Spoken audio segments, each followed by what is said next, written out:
بسم اللہ الرحمن الرحیم۔ دعاؤں کی قبولیت کے سنہرے واقعات، سبق نمبر 24۔ ام حرام بنت ملحان رضی اللہ عنہا کے لیے دعائے نبوی۔ سیدنا انس بن مالک رضی اللہ عنہ اس واقعے کے راوی ہیں۔ ان کے مطابق رسول اللہ صلی اللہ علیہ وسلم جب کبھی قباء جاتے، ام حرام بنت ملحان کے ہاں بھی جاتے۔ عبادہ بن صامت کی اہلیہ ام حرام بنت ملحان آپ کو کھانا کھلاتی۔ ایک روز آپ ان کے ہاں گئے، انہوں نے آپ کو کھانا کھلایا۔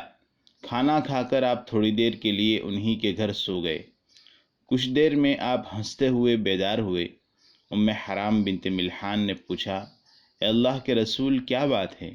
آپ ہنس رہے ہیں؟ فرمایا، میری امت کے کچھ لوگ مجھے دکھائے گئے ہیں، وہ اللہ کی راہ میں جہاد کے لیے جائیں گے۔ سمندر کی لہروں پر وہ یوں سوار ہوں گے جیسے بادشاہ تخت پر بیٹھتے ہیں۔ بنت ملحان رضی اللہ عنہا نے عرض کیا، اللہ سے دعا کیجئے کہ وہ مجھے بھی ان میں شامل کر دے۔ آپ نے انہیں دعا دی اور دوبارہ سر رکھ کر سو گئے۔ تھوڑی دیر میں پھر ہنستے ہوئے جاگے۔ ام حرام رضی اللہ عنہا نے ہنسنے کی وجہ دریافت کی۔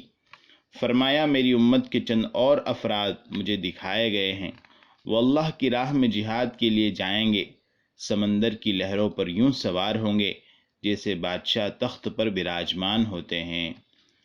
بنت ملحان نے عرض کیا، اللہ سے دعا کیجئے کہ وہ مجھے بھی ان میں شامل کر دے۔ فرمایا، تم پہلے لشکر میں شامل ہو۔ چنانچہ امیر معاویہ رضی اللہ عنہ کی خلافت کے زمانے میں وہ کشتی پر سوار ہو کر مجاہدین کے ساتھ روانہ ہوئی۔ کشتی سے اتر کر جس جانور پر سوار ہوئی اس پر سے گری اور اللہ کو پیاری ہو گئی۔ بڑھیا کی دعا۔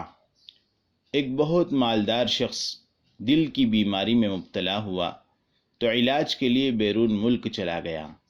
جس ہسپتال میں اس نے علاج کروانا شروع کیا وہ اس ملک کا سب سے اعلیٰ اور مہنگا ہسپتال تھا، مگر یہاں پر بھی علاج کے باوجود اسے فائدہ نہ ہوا اور حالت دن بدن بگڑتی چلی گئی۔ ڈاکٹروں نے بتایا کہ سرجری کے علاوہ اس کا کوئی علاج نہیں اور اس آپریشن کی کامیابی کے بارے میں بھی یقین کے ساتھ کچھ نہیں کہا جا سکتا، لیکن فوری آپریشن کے سوا کوئی چارہ کار بھی نہیں۔ جب اس نے یہ بات سنی تو ڈاکٹروں سے کہا، مجھے کچھ دنوں کی مہلت دیں، میں اپنے ملک میں جا کر اپنے گھر والوں، دوستوں اور رشتہ داروں سے ملنا چاہتا ہوں، پتہ نہیں آپریشن کے بعد انہیں دیکھ سکوں گا یا نہیں۔ ڈاکٹروں نے اس کی خواہش کا احترام کرتے ہوئے اجازت تو دے دی، لیکن اسے بتایا کہ آپ جتنی جلدی واپس آ جائیں گے اتنا ہی آپ کے حق میں بہتر ہوگا۔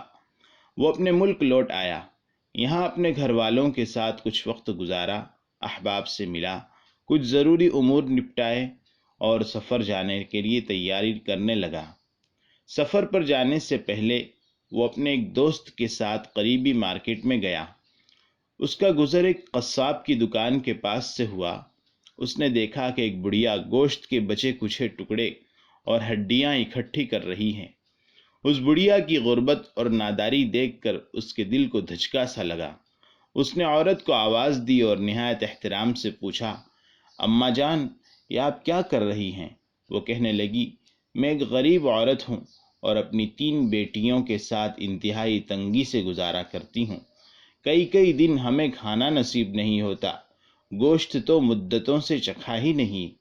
جب اس نے یہ بات سنی تو کہنے لگا، اماں میرے ساتھ چلیں۔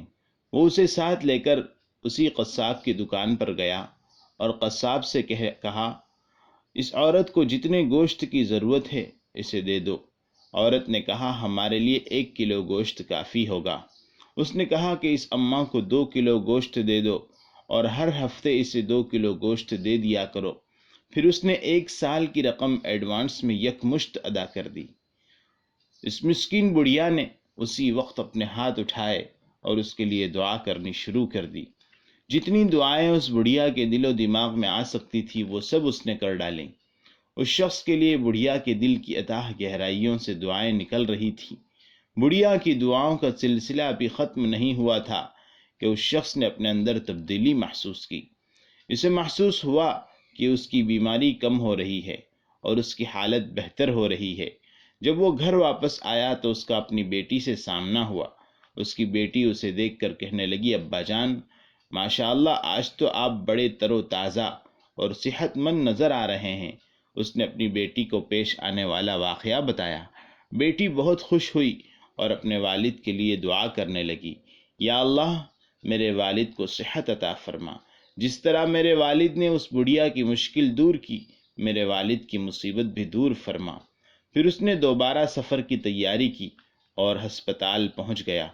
آپریشن سے پہلے جب اس کا میڈیکل چیک اپ کیا گیا تو ڈاکٹروں کی حیرت کی انتہا نہ رہی۔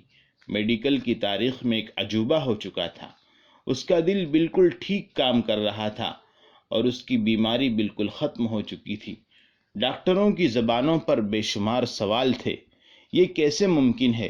اس کیفیت میں مبتلا شخص بغیر آپریشن کے کیسے تندرست ہو گیا؟ سب کے جواب میں اس نے آسمان کی طرف نظریں اٹھائیں۔ اس کی آنکھیں آنسوؤں سے لبریز تھیں۔ وہ رقت آمیز لہجے میں کہنے لگا، اس ارحم الراحمین نے مجھے شفا دی ہے۔ اللہ تعالی ہر چیز پر قادر ہے۔ یہ شخص زندگی کی نسبت موت کے زیادہ قریب تھا۔ اپنے گھر والوں اور عزیز و اقارب کو الوداع کہنے آیا تھا کہ بڑھیا کا واقعہ پیش آ گیا۔ جب مسکین بڑھیا کے لیے اس کا دل نرم ہو گیا تو عرش عظیم کے اوپر ایسی ذات ہے جو سب سے بڑھ کر رحم کرنے والی اور سخی ہے، وہ رحمان الرحیم ہے۔ اللہ تعالیٰ نے شفقت فرماتے ہوئے اس کی بیماری کو دور کر دیا۔ نبی کریم صلی اللہ علیہ وسلم نے سچ فرمایا ہے، ارحموا من فی الارض یرحمکم من فی السماء۔ آپ زمین والوں پر رحم کرے، آسمان والا آپ پر رحم کرے گا۔ فرمان باری تعالیٰ ہے، ان رحمت اللہ قریب من المحسنین، اللہ کی رحمت احسان کرنے والوں کے قریب ہے۔ رسول اللہ صلی اللہ علیہ وسلم نے فرمایا، من اراد ان تستجاب دعوته وان تکشف کربه فلیفرج عن معسر۔ جو شخص چاہتا ہے کہ اس کی دعائیں قبول ہوں اور اس کے مصائب دور ہوں، اسے مصیبت میں پڑے لوگوں کی مدد کرنی چاہیے۔